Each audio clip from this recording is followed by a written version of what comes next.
봉독해 드린 본문의 말씀을 중심으로 누가 아브라함의 자손인가? 누가 아브라함의 자손인가라는 제목으로 하나님의 말씀을 전하도록 하겠습니다. 이 누가 아브라함의 자손인가라는 이 주제가 중요한 것은 뭐냐면 우리의 구원과 관련된 말씀이기 때문에 그렇습니다. 우리의 구원과 우리의 신앙생활에 오직 하나의 목적은 구원입니다. 그리고 구원이라는 것이 단지 우리가 죽어서, 물론 최종적으로 우리 혼이 영이 우리가 그렇게 많이 들었던 천국에 가는 것이지만, 그러나 구원이라는 것은 다른 의미에서 보면 진짜 구원은 이 땅에 있을 동안에는 그 구원 자체가 우리의 삶입니다. 구원 자체가 삶이에요. 삶. 진짜 구원은 우리의 삶을 통해서 나타나야 돼요. 그게 진짜 구원입니다. 성경은 오직 성경의 주제는 구원입니다. 구원. 목적 자체가. 오늘 2주 전이 참 좋았네요. 2주 전에 그 행사 끝나고 나서 교회 안 다니시는 어르신들까지 10분도 이렇게 오셨었는데, 지난주 오셨던 어르신, 이번 주에 백 목사님께서 서울 가셔서 이번 주 못 오셔가지고 제가 오후에 집사람하고 갔는데, 어머님이 계신데 아저씨가 저기 다리 밑에 가서 안 들어오셨대요. 그래서 집사람하고 이제 다리 밑으로 갔어요. 다리 밑으로 갔더니, 다리 밑에가 어딘지 아세요? 저기 녹동에도 제일 시원한 데 있어요. 저기 다리 밑에. 거기가 제일 시원한 것 같아요. 거기 뭐 여름에 웬만한 분들 다 거기 모여 있더라고요. 앞으로 전도하려면 거기로 가면 되겠더라고요. 네. 뜨거워서 저기 여객선 터미널에도 안 나오시고, 근데 거기에 많이, 다리 밑에 많이 가 계시더라고요. 그래서 어제 4시, 5시 넘어가지고 갔는데 안 계신 거예요. 그래서 가서, 아니 아버님 어디 가셨냐고 그랬더니, 아니 벌써 들어간 지 한참 됐다고. 집사람이 이렇게 생각을 하고 좋아하니까 그 아버님의 같이 사시는 어머님이 우리한테 거짓말한 것 같아요. 집에 있었는데 그래서 제가 쫓아가서 확인하려고 하다가 또 다른 데 심판할 때가 있어가지고 어디 가지를 못했어요. 그래서 오늘이라도 가려는데, 오늘 어떻게 하다 보니까 교회학교 예배가 좀 늦게 끝나서 금산 갔다 오다 보니까 거기 들렸다 하면 시간이 뭐가 안 맞을 것 같아요. 그래서 못 들렸는데, 참 사람의 마음이 참 간사하다. 그러니까 지난번에 백 목사님하고 저기 육구 그 노인정에 갔는데도 자기는 천주교래. 자기는 뭐 나중에 물어봤더니 거짓말해. 천주교도 아니고. 그래서 거짓말하는 사람들이 많아요. 그래서 제가 요즘 마음에 생긴 것이, 그러면서도 한 가지 드는 생각이 뭐냐면, 여러분 참 사람의 마음이 정말 간사하거든요. 전도한 자기들 예수 믿고 구원 받으라고 하는데도 그렇게 거짓말을 그렇게 합니까? 근데 생각해보면 우리가 옛날에 그랬다고요. 우리가 예수님께 오기 전에, 하나님께 오기 전에 우리가 그랬었던 존재라고. 근데 그렇게 간사한 우리를 하나님이 은혜 주셔서 어쨌든 지금 이 자리까지, 아직도 우리에겐 또 아직도 간사한 면이 있어요. 죽을 때까지 사실 쌓아야 될 부분이지만은, 물론 그 간사함의 어떤 모양과 어떤 형편들은 다르죠. 왜 이런 말씀을 드리냐면, 여러분 이왕 지난 여름에 이렇게 열심히 그분들 왔는데, 우리가 나가지, 혹시 거기 찾아가지 못하는 분이 있다면, 제가 밴드에도 올려놨잖아요. 기도할 때 이름이라도 부르면서 기도하시라고요. 그리고 지금 우리가 물론 덥기도 하지만은 이제는 우리가 앉아만 있으면 안 됩니다. 나가서 전해야 돼요. 나가 사람을 만나가지고 기회를 있을 때마다 없을 때마다 전해야 돼요. 그래서 제가 천주교를 이제 우리는 보통 전도할 때 제일 먼저 막히는 게 뭐냐면, 딱 입을 다무는 게 성당 다니는데요. 그러면 딱 막혀요. 근데 일단은 여러분 성당 다닌다고 해도 가능성이 2가지가 있습니다. 그게 거짓말일 가능성이 있어요. 아니, 성당 다닌다고 말하는데 안 다니지도 않아. 그리고 성당 다닌다고 해도 이제 우리가 교회에 오라고 그렇게 전도하지 말고, 그러려면 또 우리가 그 진리 안에 있었겠지만 그걸 물어봐야 돼. 성당 다닌 건 그렇고 거듭나셨냐고. 물과 성령으로 거듭나셨냐고. 물과 성령으로 거듭났냐고 물어보려면 내가 물과 성령으로 거듭난 게 뭔지 알아야지. 그래서 내가 물과 성령으로 거듭났어야지. 그래서 천주교 성당 다니시는 분들도 그냥 제낄 게 아니다. 그분들이 난 성당 다닌대요. 그렇게 말해도 알았어요? 이게 아니라 그러면 근데 거듭나셨냐고. 그럼 거듭난 얘기를 들어보셔야지. 성당 다니는 분들이 성당에서도 하긴 하겠지만 거의 그 단어 자체도 잘 쓰지 않을 겁니다. 거듭나면 누구를 봐. 오늘 누가 아브라함의 자손인가라는 이 주제가 중요한 것은 뭐냐면 이 구원의 문제 때문에 구원의 문제. 오늘 본문을 먼저 보면 누가복음 19장 9절 10절을 우리 한번 같이 한번 읽어보겠습니다. 시작. 예수께서 이르시되 오늘 구원이 이 집에 이르렀으니 이 사람도 아브라함의 자손이미로다. 이 말씀을 보면은 오늘 구원이 이 집에 이르렀으니 이 사람도 아브라함의 자손이다. 양면성이 있을 수 있습니다. 구원을 받아서 아브라함의 자손이 되었다 이 말도 맞지만 다른 말로 바꾸면 이 성경 전체를 놓고 볼 때 하나님은 아브라함의 자손을 구원하셔요. 지금 이 말씀을 드리려는 겁니다. 누구를 구원한다고요? 아브라함의 자손. 그러면 아니 목사님 그러면 물론 이 아브라함의 자손은 여러분들 아시겠지만 혈통적으로 육신적으로 아브라함의 자손을 말하는 건 아닙니다. 혈통적인 아브라함의 자손을 말하는 게 아니에요. 어쨌든 오늘 이 말씀에서 오늘 구원이 이 집에 이르렀으니 이 사람도 아브라함의 자손임이라다 했을 때 구원이 이르러서 아브라함의 자손이라고도 말할 수 있지만은 하나님은 아브라함의 자손을 구원하신다는 거예요. 이게 성경의 말씀입니다. 뭐 그거에 대해서는 여러 말씀을 통해서 아니 목사님 그러면 사람이 그럼 날 때부터 누가 아브라함 항상 말하지만 날 때부터 아브라함의 자손인 사람과 아닌 사람이 구별되어 있는 건 아닙니다. 어떤 기준으로 하나님이 이 사람은 아브라함의 자손이고 이 사람은 아브라함의 자손이 아니다 말씀한단 말이에요. 그 기준 중에 하나가 오늘 본문의 말씀에 나오는 그 기준이 되는 말씀이 나오고 있습니다. 어쨌든 오늘 누가 아브라함의 자손입니까? 라는 이 주제가 중요한 것은 이것은 우리의 구원과 관련된 것입니다. 구원과 관련된 것입니다. 마태복음 1장 21절을 같이 한번 읽겠습니다. 시작. 아들을 낳으리니 이름을 예수라 하라. 이는 그가 자기 백성을 그들의 죄에서 구원할 자이심이라 하니라. 자, 이거 보죠? 여기 보니까 예수님을 아들을 낳으리니 이름을 예수라 하라. 이는 그가 자기 백성을 예수의 이름은 자기 백성을 그들의 죄에서 구원할 자다. 이렇게 말씀하고 있습니다. 자, 누구를 구원한다고요? 자기 백성을 그들의 죄에서 구원한다는 거예요. 자기 백성을. 모든 사람을 구원을. 물론 하나님은 모든 사람을 구원하기 위해서 예수님을 보내셨지만은 오늘 방금 말씀드린 것처럼 결국 자기 백성은 누구예요? 아브라함의 자손을 구원한다는 겁니다. 아브라함의 자손을. 아브라함의 이걸 잘 들으셔야 됩니다. 그래서 아브라함의 자손이 된다는 것이 무엇인지 아브라함의 자손이라는 이 단어가 왜 그렇게 중요한지 오늘 이 말씀에 나와 있는 겁니다. 자, 히브리서 2장 16절을 같이 보겠습니다. 시작. 이는 확실히 천사들을 붙들어 주려 하심이 아니요 오직 아브라함의 자손을 붙들어 주려 하심이라. 예. 예수님 이는 천사들을 붙들어 주심이 아니요. 지금 예수님에 대해서 말씀하는 거거든요. 여러분 물론 기본적으로 예수님은 모든 사람을 구원하기 오신 걸 맞습니다. 디모데전서 2장 4절 말씀처럼 하나님은 모든 사람이 구원을 받으며 진리를 아는 데 이르기를 원하시니라 말씀처럼 모든 사람을 구원하기 위해 오셨어요. 그러나 결과론적으로 볼 때 모든 사람이 구원받는 건 아니잖아요. 그죠? 그러죠? 그리고 하나님은 천사들을 보내는 것은 우리 사람들을 붙들어 주시기 위한 거지만 특별히 오늘 이 히브리서 2장 16절은 아브라함의 자손을 붙들어 주려 하심이라 이렇게 말씀하고 있어요. 아브라함의 자손을. 누구를 붙들어 준다고요? 아브라함의 자손을 붙들어 준다. 아브라함의 자손을. 여러분 저와 여러분 모두가 이 땅에 남아있는 생애 동안 아브라함의 자손으로 승리하는 저와 여러분 되시기를 주의 이름으로 축원합니다.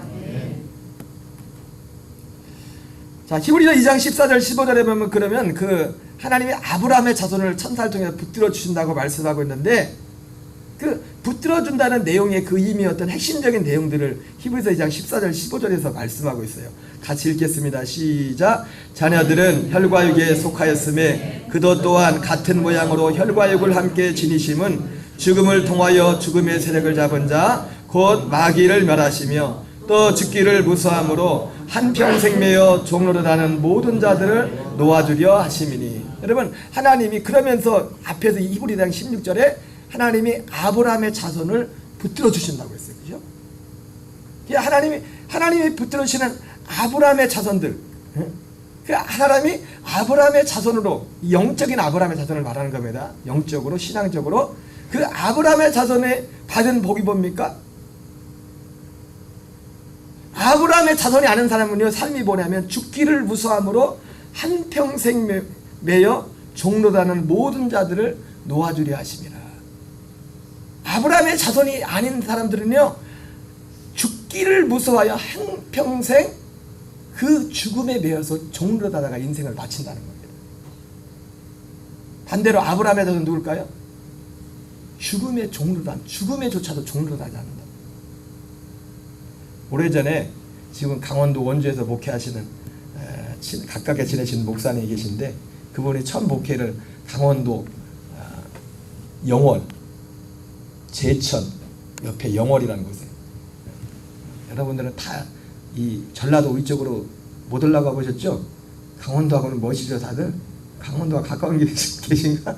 강원도는 뭐, 저도 충청도에서 왔지만 충청도보다 더 먼 데가 강원도입니다. 강원도 영월에 목회를 가셨었는데, 전도사 시절에 큰 교통사고를 당했었어요. 뭔 일이 있어가지고 그 친구 전사님이 병원에 가야 될 일이 있어가지고 친구 전사님을 이게 태우고 이렇게 가려고 하다가 반대편에서 오는 차하고 충돌을 해가지고 이제 좀 큰 사고를 당했어요. 그래서 의식을 잃어버렸어요. 의식을 잃어버렸는데 그 같이 있었던 그 친구 전사님이 그땐 전도사죠.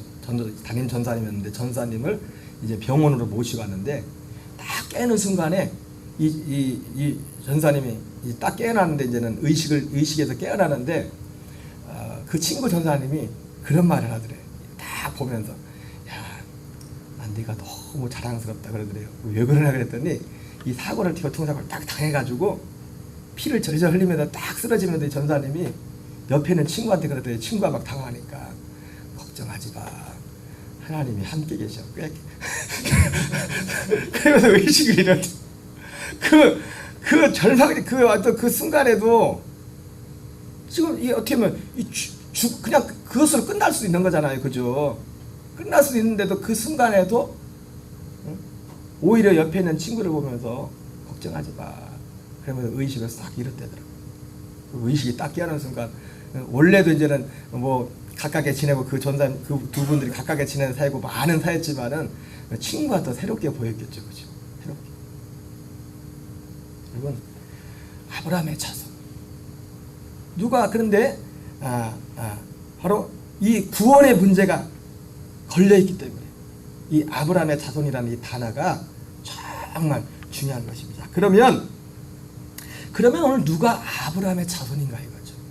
제가 아까 말씀드렸지만은, 날 때부터 당신은 아브라함의 자손은, 당신은 아브라함의 자손은 아니야, 그게 정해지는 거 아닙니다. 혹시 정해졌더라도 사람은 몰라요. 그러니까 뭐로 알 수 있어요? 뭐로? 그 사람이 아브라함의 자손인지 아닌지 뭘로 알 수 있어요? 기도 많이 해서 뭐 계시를 받으면 그래서 알 수 있어요? 하나님은 그렇게 만들지 않았어요. 그렇게. 그럼 어떤 사람들이 어디를 가서 뭘 보고 들었다 해가지고 그거 말하는 것 참고는 할 수 있겠지만 그걸 절대 시하지 마십시오. 무엇으로 알 수 있어요? 열매로 알 수 있어요. 열매로. 오늘 예수님께서 삭개오에게 이도 아브라함의 자손이라 이렇게 말했던 건 뭘 보고? 오늘 삭개오의 삶에 나타났던 열매를 보고 말씀하세요. 열매를 보고. 누가 아브라함의 자손인가? 성경이 많이 기록해요. 사실은 많지도 않아요. 명확한 두 가지 기준이 있습니다. 아브라함의 자손인데에 두 가지 기준. 근데 사실은 제가 이거를 준비하면서 여러분들은 어떻게 보면 다 아는 내용들이에요. 아는 내용들인데 가만히 생각해 보니까 이 두 가지 기준이 오늘날 너무 가려져 있고 잘 말하지도 않고, 또 어떤 것은 둘 중에 하나는 아예 가려져 있는 부분도 많아요. 첫 번째, 그러면 첫 번째 아브라함의, 누가 아브라함의 자손인가 그걸 알 수 있는 것은 뭐냐면, 첫째, 회개에 합당한 열매가 있는 자가 아브라함의 자손이라는 거. 오늘 사실 누가복음 19장에서 예수님께서 삭개오에게 하시는 말씀을 통하여 보여주신 겁니다. 누가복음 3장 7절을 한번 같이 읽겠습니다. 시작. 요한이 세례 받으러 나오는 무리에게 이르되, 독사의 자식들아, 누가 너희에게 일러 장차올 진노를 피하라 하더냐. 예, 세례요한에게 세례 받으러 나오는 사람들한테 세례요한이, 여러분, 세례 받으라는 건 어떻게 보면 참 어서 오세요, 어서 오세요 막 이렇게 환영해야 될 거 아니에요. 근데 굉장히 세례요한의 입에서 좀 엄한, 좀 불편한 말이 나갑니다. 말도 흉내 내기도 싫으네. 지난주에 설교 저것도 행하라고 할 때 흉내도 내지 말라고 해가지고 예수님이, 세례요한이, 누가 너희에게 장차올 진노를 피하라 하다냐. 여러분, 이 장차올 진노를 피하라 하다냐 하고 세례요한이 질문하는 이 내용이 뭡니까? 왜 이 말의 뉘앙스가 뭡니까? 예, 세례요한 당시에, 물론 이건 세례요한 당시뿐만 아닙니다. 많은 아담과 하와 이후에 사실은 정도의 차이만 있었지 이러한 흐름은 계속됐어요. 누가 너희에게 일러 장차올 진노를 피하라 하다냐. 이 말의 의미는 뭡니까? 많은 사람들이, 특별히 많은 선지자라고 하는 사람들이, 많은 지도자라고 하는 사람들이 하나님의 이 구원과 이 하나님 천국 가는 이 길에 대해서, 이 문제에 대해서 하나님이 보실 땐 아닌데도, 쉽게 말해 이런 겁니다. 누가 너희에게 장차 올 진노를 피하라 하다 했을 때 이 말씀은, 많은, 다 그런 건 아니지만 많은 지도자들이, 많은 이 신앙 선생들이 가르치기를, 구원받는 것, 천국 가는 이 문제에 대해서 괜찮아 뭐 어떤 하나님의 기준에 뭐가 맞지 않아도 괜찮아 이런 분위기였다. 이런 분위기, 마치 에레미야 시대의 거짓 선자들처럼, 그랬던 것처럼, 괜찮다고, 무조건 괜찮다고. 옛날에 그런 목사님들이 설교할 때 그런 이야기를 가끔씩 들었던 것 같아요. 목사님이 하나 설교를 하는데 그날따라 막 죄에 대해서 막 설교를 했더니, 오랜만에 오신 그 교인이 막 갑자기 얼굴이 울그락불그러면서 막 마음이 굉장히 막 표정이 바뀌더래요. 막 설교하면서 막 마음이 걱정이 돼가지고, 괜히 설교를 했나 그래가지고 막 또 달래는 거예요. 아니 뭐 회개하라고 할 때는 언제고 또 달랠 때는 또 언제 돼가지고 막 이렇게 하니까, 그 설교를 듣던 그분은 오히려 그 말씀에 은혜를 받은 거예요. 내가 그렇구나 그런 마음. 많은 사람들이 아브라함의 자손, 하나님의 자녀, 이런 것들을 쉽게 말하지만은, 정말 아브라함의 자손이 누가 아브라함의 자손인지, 누가 하나님의 자녀인지, 이것들을 너무 쉽게 말한다는 거예요. 그래서 세례요한이 오늘 세례받으러 나오는 사람들 향하여, 독사의 자식들아, 누가 너희에게 일러 장차올 진노를 피하라 하다냐. 이 말이 뭔가, 여러분들에게 심판이 없습니다, 진노가 없습니다, 이게 계속 이렇게만 말해주는 겁니다. 사람들이라는 성경을 너무 자기 주관적으로, 어떤 부분적으로만 암송하는 게 있죠. 그 중에 우리가 그 익숙한 말씀 중에 하나가 뭐냐면, 이 에레미야 29장에 나오는 말씀, 너희를 향한 나의 생각을 안 하니, 네? 평안이요 재앙이 아니라. 사람들이 막 그 말을 달달달 합니다. 너희를 향한 나의 생각을 안 하니, 너희를 향한 나의 생각을 안 하니. 여러분, 근데 그 말씀이 모든 사람을 위한 말씀일까요? 그 말씀도? 아니에요. 그 말씀은 하나님의 말씀에 순종하여, 하나님의 에레미야를 통해서 이스라엘 백성들 뭐라 합니까? 어떻게 보면 에레미야는 그때 당시 나라적으로 따면 매국노였어요. 왜? 지금 바벨론이 쳐들어온다는데 거기에 무조건 항복하래. 일본이 우리나라 쳐들어온다는데 여러분 독립운동하면 안 됩니다. 그리고 그거랑 똑같은 거면 예레미야가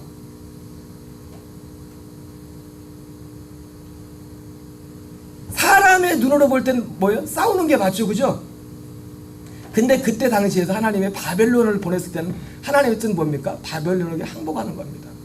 그래서 그 하나님의 뜻을 거스렸던 사람들 대부분들 싸우다가 죽거나 뭐 이렇게 됐고, 또 그렇지 않던 사람들 중에 그 남은 사람들은 바벨론으로 포로로 끌려가요. 포로로 끌려가서도 거기서도 하나님을 경외하고 자기 백성들이 자기들의 어떤 죄를 돌아보면서 예루살렘을 향하여, 바벨론은 얼마나 먼 땅입니까? 굉장히 먼 땅에 가서 거기를 바라보면서 회개하는 겁니다. 그러면서 그들이 자기들의 죄를 회개하며 돌이켜, 그런 상에서 언제 우리가 들어갈 수 있을까? 하나님 앞에 우리가 정말 그렇게 많이 하나님 앞에 거역을 했거나 그런 어떤 낮아진 그런 마음 가운데는 그들을 향해서 어떻게 보면 절대 절망 가운데는 그들을 향해서 하나님이 선자를 통해가지고 보내가지고 그들에게 전한 말씀이 그거예요. 너희를 향한 나의 생각을 내가 하나니. 지금도 하나님의 뜻에 막 거스리며 자기 마음대로 살고 그런 사람한테 너는 잘되고 이런 거다, 그런 말씀을 준 게 아니라, 그런 상황 가운데는 그 백성들에게 주님이 그 말씀을 주신 거예요. 이런 회개에 합당한 열 필요 없어. 이런 상관없어. 무조건 잘 된다는 거예요. 무조건 복이 있다는 거예요. 그 거짓 선자들이 하던 말들. 오늘 세례 요한이 그래서 그런 의미에서 누가 너희에게 일러 장차올 진노를 피하라 하더냐, 이런 말씀을 한 겁니다. 그러면서 뭐라고 합니까? 누가복음 3장 8절을 읽겠습니다. 시작. 그러므로 회개에 합당한 열매를 맺고 속으로 아브라함이 우리 조상이라 말하지 말라. 내가 너에게 이르노니 하나님이 능히 돌들로도 아브라함의 자손이 되게 하시리라. 예. 그래서 오늘 이 말씀하면서 여러분, 왜 이 누가복음 3장이 오늘 예수님이 서두에도 말씀을 했지만 삭개를 보고 이도 아브라함 구원이 이 집에 이르렀으니 이 사람도 아브라함의 자손이라고 했잖아요, 그죠? 그렇게 한 이유가 바로 오늘 지금 세례 요한이 했던 말과 예수님이 하신 말씀이 똑같은 겁니다. 똑같은 기준을 가지고 이 사람이 아브라함의 자손이다, 아브라함의 자손이 되려면 이래야 된다 하고서 그 기준을 말씀한 겁니다. 그 기준이 뭡니까? 회개에 합당한 열매다. 그러면서 그 세례 받으러 오는 사람들 향해서 세례 요한이 회개에 합당한 열매를 맺고 속으로 아브라함이 우리 조상이라고 말하지 말라. 이 세례 요한이 왜 이렇게 말했을까요? 예, 지금 세례 받으러 나오는 모든 사람이 다 그런 건 안 했겠지만은 세례 요한에게 세례를 받으러 오는 사람 중에 많은 사람들이 회개에 합당한 열매는 없으면서도 속으로는 나는 아브라함의 자손이라고. 마치 요한복음 8장에 예수님께서 진리를 알지니 진리가 너희를 자유케 하리라 이렇게 말했을 때 이 말을 들었던 거기 요한복음 8장에 중요한 게 있었죠. 예수님을 믿는다고는 유대인들을 향해서 예수님이 그렇게 말했어요. 예수님을 믿는다고 하는 유대인들을 향해서 진리를 알지니 진리가 너희를 자유케 하리라 이렇게 말했더니 그들이 뭐라 합니까? 아니 우리 조상의 아버지가 아브라함인데 우리는 종이 된 적이 없는데 우리를 자유해야 된다고 말하느냐 이렇게 말합니다. 근데 예수님이 뭐라 합니까? 죄를 범하는 자마다 죄의 종이다. 예수님이 그런 말씀을 했어요. 그들도 요한복음 8장에 나오는 그 유대인들조차도 특별히 그들은 예수님을 믿는다고 하는 유대인들이었어요. 그냥 유대인도 아니고 예수님을 믿는다고 하는 유대인들이었는데 그들을 향해서 예수님은 너희는 죄의 종이다 그렇게 말했어요. 회개에 합당한 열매도 없으면서 속으로 아브라함이 우리 조상이라고 말하지 말라. 예, 세례받으러 오는 많은 사람들 중에 그런 사람들이 많았다는 겁니다. 하나님이 찾으시는 회개의 열매가 없으면서도 혈통적으로 자신들이 육신적으로 아브라함이 자신의 조상이기 때문에 나는 아브라함의 자손이라고 그 큰 긍지 거기에 있었다는 겁니다. 그러나 세례요한은 뭐랍니까? 내가 너희에게 이르노니 하나님이 능히 이 돌들로도 아브라함의 자손이 되게 하시리라 이렇게 말씀했어요. 이 말씀을 정리하면 뭡니까? 네. 회개에 합당한 열매가 없이도 아브라함의 자손이 될 수 있다면 하나님은 돌들로도 아브라함의 자손을 만들 수 있다는 겁니다. 그러니까 아브라함의 자손이 되려면 첫 번째 기준이 뭡니까? 회개에 합당한 열매가 있어야 돼. 회개에 합당한 열매가. 자, 그랬더니 사람들이 이 말을 듣고서 세례요한에게 묻습니다. 그럼 어떻게 해야 되겠어요, 우리가? 그럼 어떻게 해야 됩니까? 같이 해볼까요? 어떻게 해야 됩니까? 진짜 소망 있는 사람은요, 이런 말을 들으면, 그럼 목사님 어떻게 해야 돼요? 어떻게 해야 돼? 이걸 물어야 돼요.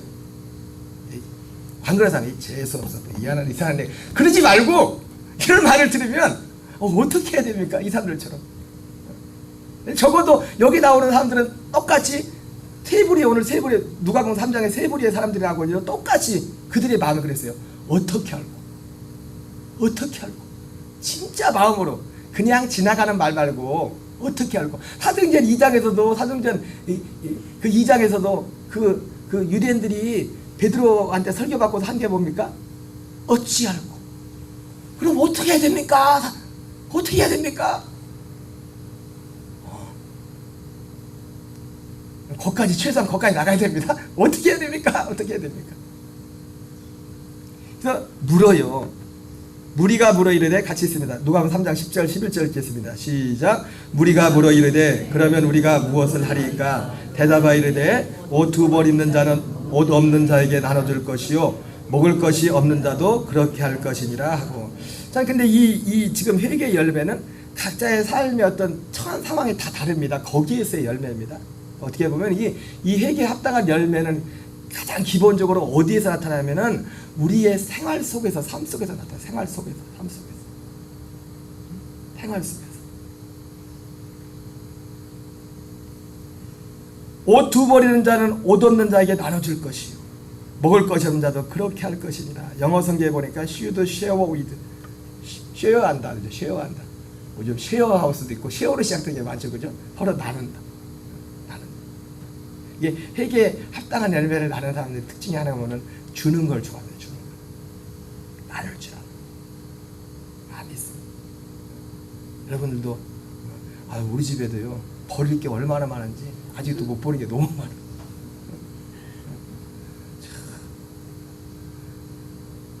버릴 게 너무 많아.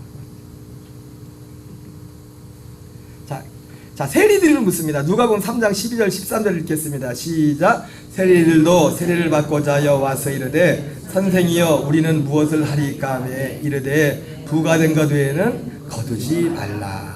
자, 세리들한테는 뭐라고 합니까? 부가 된 것 외에는 거두지 말라. 사실 뒤에 보면 알겠지만 삭개오가 그랬거든요. 삭개오. 오늘 삭개오가 예수님 만나기 전에 이런 삶을 살았거든요. 그래서 부자가 됐거든요. 부자가 된 이유가 뭐예요? 세리로서, 세리는 거절한 것만 걷고 월급 받으면 되는데 월급만 가지고 사는 게 아니에요.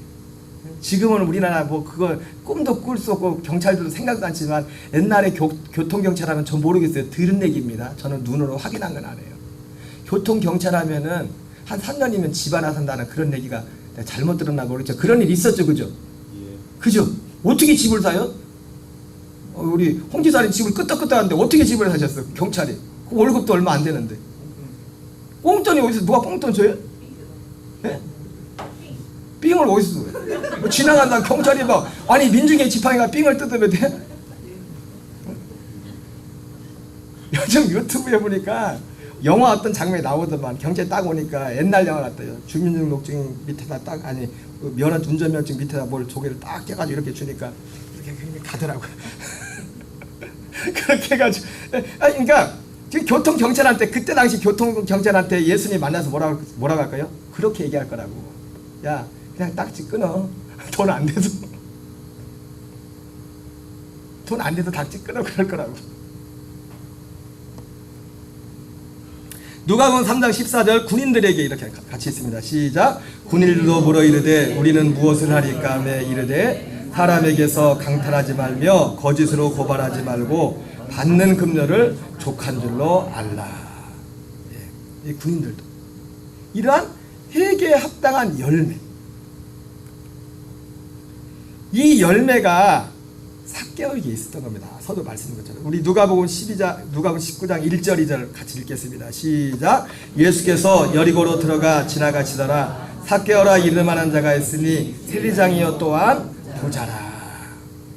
세리장이요. 아까 세리들에 대해 나왔죠, 그죠? 세리장. 그 다음에 세리장인데 세리들은 대부분 부자예요.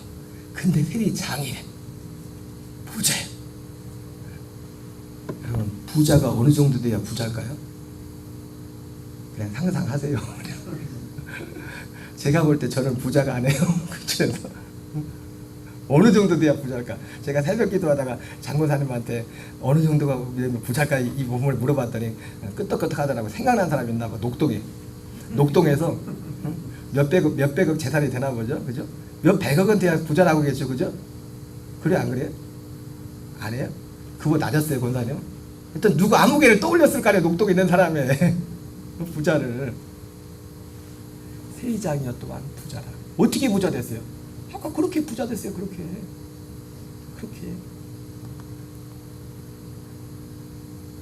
근데 오늘 예수님을 그 집으로 드리고 나서 삭개오가 회개하죠. 누가복음 19장 8절을 같이 읽겠습니다. 시작. 삭개오가 서서 주께 여짜오되 주여 보시옵소서 내 소유의 절반을 가난한 자에게 주겠사오며 만일 누구의 것을 속여 빼앗은 일이 있으면 내 갑절이나 갖겠나이다. 아유, 완전 내가 볼 땐 삭개오 완전 거덜났어. 아니 소유의 절반을 재산이 한 400억, 삭개오가 오늘로 치면 400억 정도 된다고 해요. 400억 중에 200억을 떼가지고 가난한 사람들에 다 나눠주고 이제 200억 남았는데 200억도 가만히 생각해보니까 삭개오가 정상적인 월급을 받아 돈이 200억이 얼마나 되겠어요. 근데 누구에게 속여 빼앗은 일이 있으면 네 갑절이나 갖겠대요.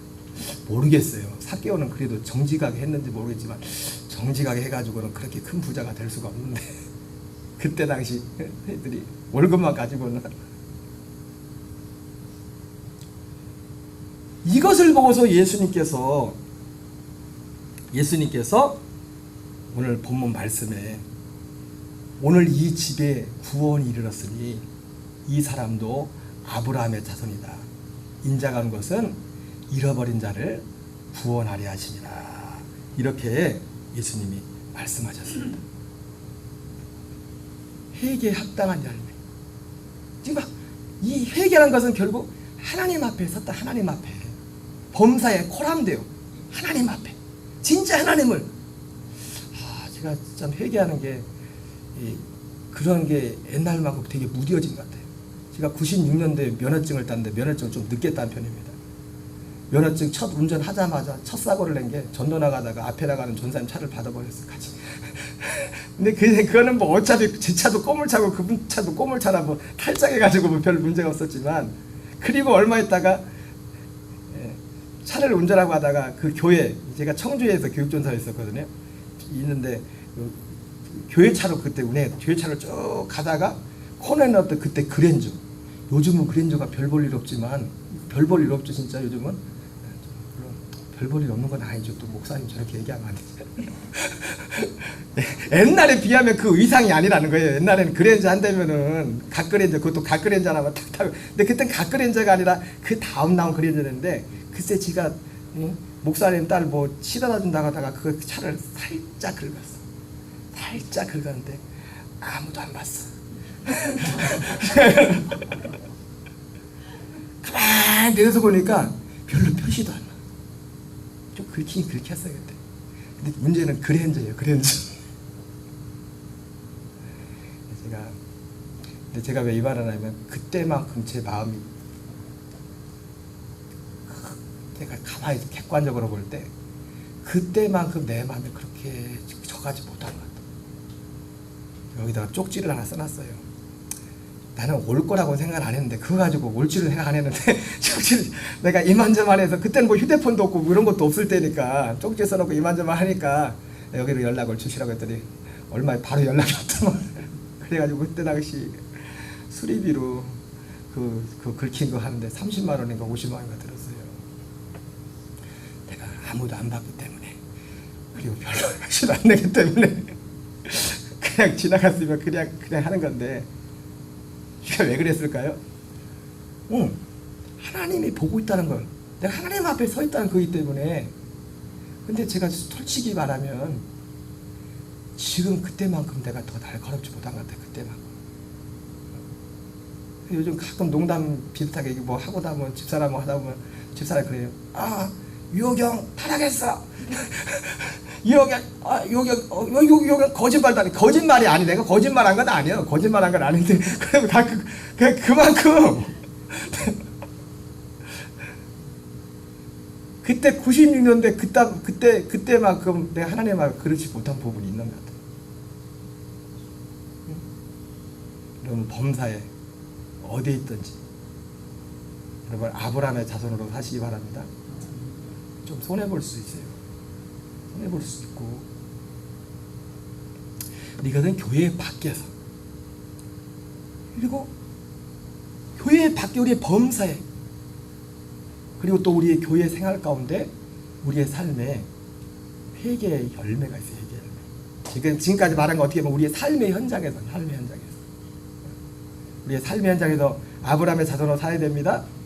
그리고 교회 안에서도 교회 안에서도 마찬가지입니다. 근데 우리가 하나님 앞에서 교회 생활 가운데서 우리가 회개의 열매가 있어요. 교회 생활 가운데서. 지금까지 앞에 말씀한 것은 교회 밖에서 우리 삶 속에서 말한 겁니다. 어디를 가든지 다 그래야 되는데 교회 생활 가운데서 회개의 열매가 있다면 뭡니까?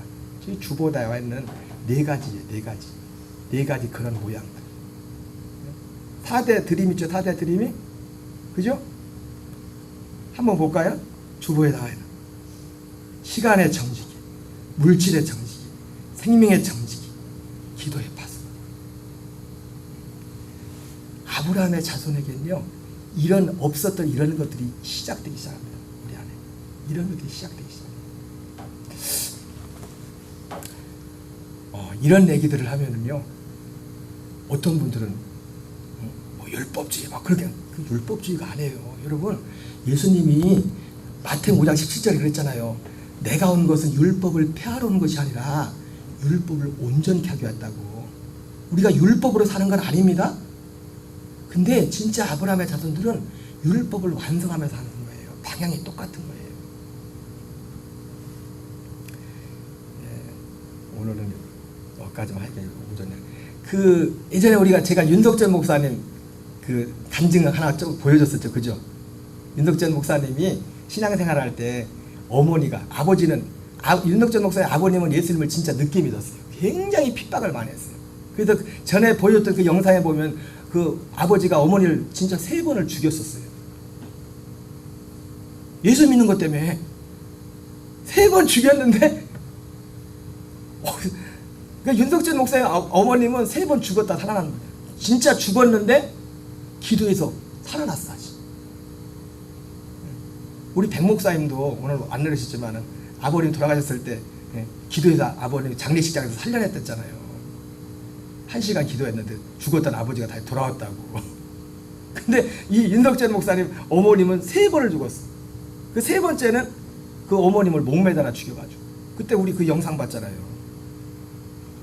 근데 어린 윤석전 목사님이 땅바닥에 앉아서 기도했을 때 얼마를 기도하는지 잠깐 예수님이 1분 기도한 게 아니겠죠. 여러분 어떤 기도는 굉장히 많은 기도를 해야 됩니다. 엘리야도 7번씩 나가다가 손바닥만한 구름이 보일 때까지 기도 한 번 하고서 기도해도 별거 없네. 기도해도 별거 없는 게 아니에요. 기도가 응답이 될 때까지 해야지. 어떤 것들은 지향을 맞지만 많은 기도의 시간이 필요하다고요.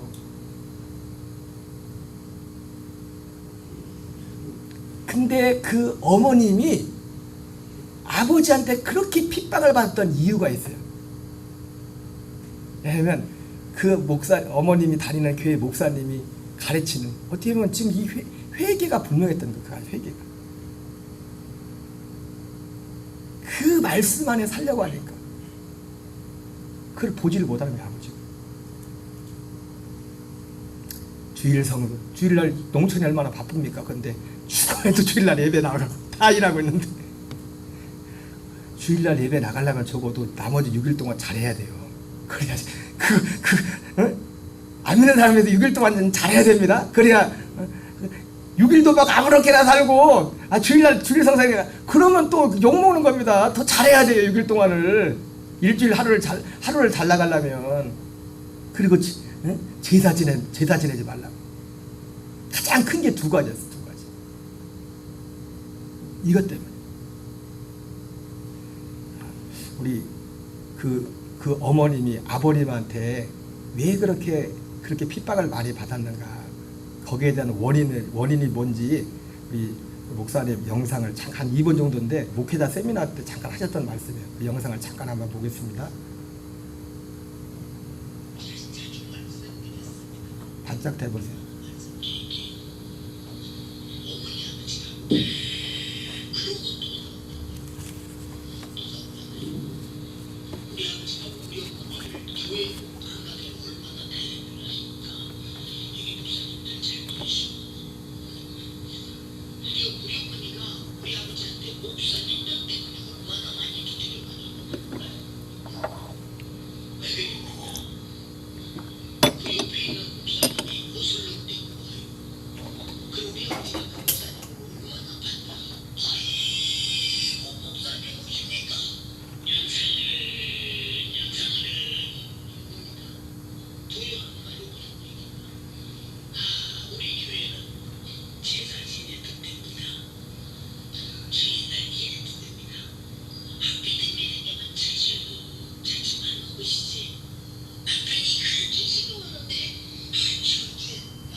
우리는 아브라함의 자손으로 살아야 될 줄 믿습니다. 이게 하나의 기준이고, 두 번째는 2분 만에 마치기요. 12절에. 두 번째, 아브라함의 자손의 기준이 뭐냐면, 로마서 9장. 아브라함의 자손의 기준이 뭐예요? 두 번째? 안 떴어요? 두 번째. 떴어요? 두 번째 기준이 뭐예요? 약속의 자녀. 하나님의 약속을, 제가 아까 서두에 말했잖아요.